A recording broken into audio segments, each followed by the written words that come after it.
అధ్యక్ష,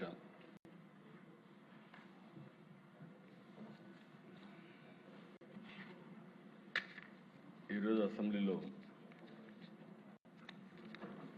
అత్యంత కీలకమైన అంశంపై చర్చించుకుంటున్నాం. అధ్యక్ష, బీసీల అభ్యున్నతి కోసం ఈరోజు ఒక మంచి నిర్ణయం, ఒక సముచితమైన నిర్ణయం తీసుకోవడానికి మనం ఈ చర్చ చేస్తున్నాం. ఈరోజు మనం చర్చిస్తున్నది ఒక సాధారణ రిజర్వేషన్ అంశం కాదు. ఇది ఆంధ్రప్రదేశ్ సామాజిక న్యాయ చరిత్రలో ఒక కీలకమైన రోజు.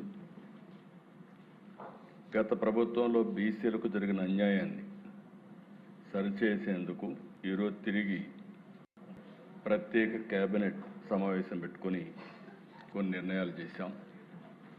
ఈ సందర్భంగా ఈరోజు సభలో మిత్రుడు పవన్ కళ్యాణ్ గారు లేరు, కానీ ఆయన మొదటి నుంచి కూడా బీసీలకు న్యాయం చేయాలని మేము ఎలక్షన్ మేనిఫెస్టో రాసినప్పుడు 34% రిజర్వేషన్లు పెట్టినప్పుడు ఒక పక్క పవన్ కళ్యాణ్ గారు, ఇంకో పక్క బీజేపీ నాయకత్వం పూర్తిగా సమర్థించి ముగ్గురం కూడా ఎన్నికలకు వెళ్ళాం. ఆ ఎన్నికలకు వెళ్ళినప్పుడు జీవితంలో ఎన్నో ఎన్నికలు ఫేస్ చేశాం, కానీ 2024 ఎన్నికలు ఒక హిస్టరీ. 94% స్ట్రైక్ రేట్, 57% ఓట్లు వచ్చాయంటే అది బీసీల వల్ల, ఈ యొక్క నాయకత్వం యొక్క నమ్మకం వల్ల వచ్చాయని చెప్పి కూడా నేను మీకు తెలియజేస్తున్నాను.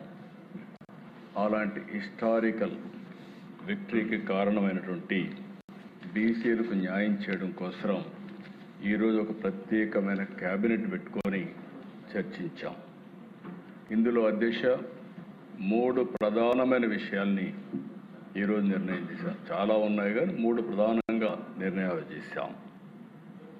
బీసీలకు గ్రామీణ స్థానిక సంస్థల్లో 34% రిజర్వేషన్లు చట్టంలో ఏదుందో అది కల్పిస్తాం.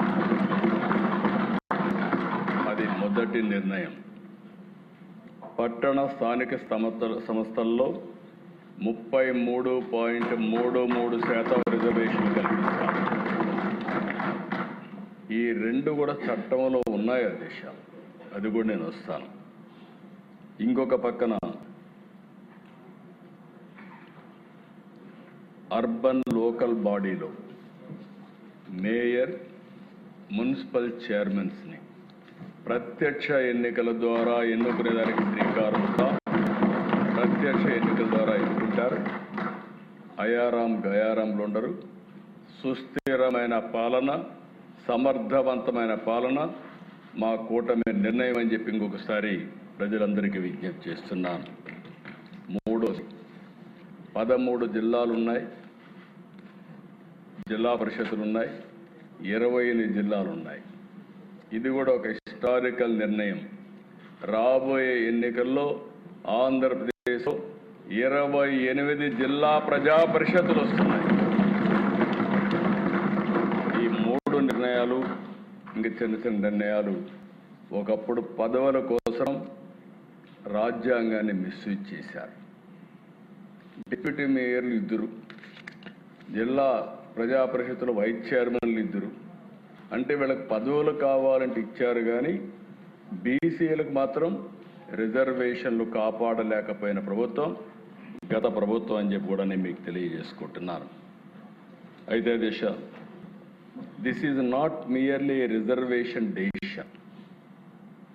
It is a historic correction that gives political voice, dignity and participation to the communities that have carried Andhra Pradesh forward.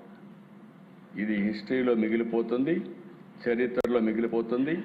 కూటమి ప్రభుత్వం వెనుకబడిన వర్గాలకు అండగా ఉంటామని మరొకసారి మీ ద్వారా రాష్ట్ర ప్రజలందరికీ విజ్ఞప్తి చేస్తున్నాం. 34% బీసీ రిజర్వేషన్లు అంటే 3-4 సంఖ్య కాదు. ఈ విషయం మనం గుర్తుపెట్టుకోవాలి.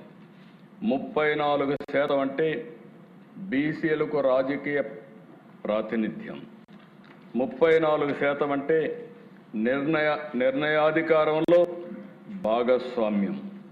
34% అంటే తరతరాలుగా వెనుకబడిన కుటుంబాలకి అవకాశ ద్వారం.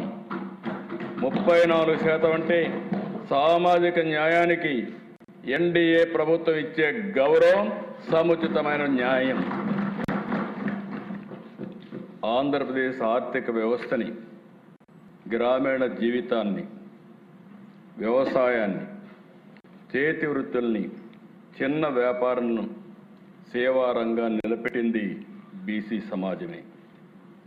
ఇది ఎన్డీఏ ఎన్నికల హామీ మాత్రమే కాదు, మా రాజకీయ సిద్ధాంతం అని మరొక్కసారి ఈ సభ ద్వారా ప్రజలకు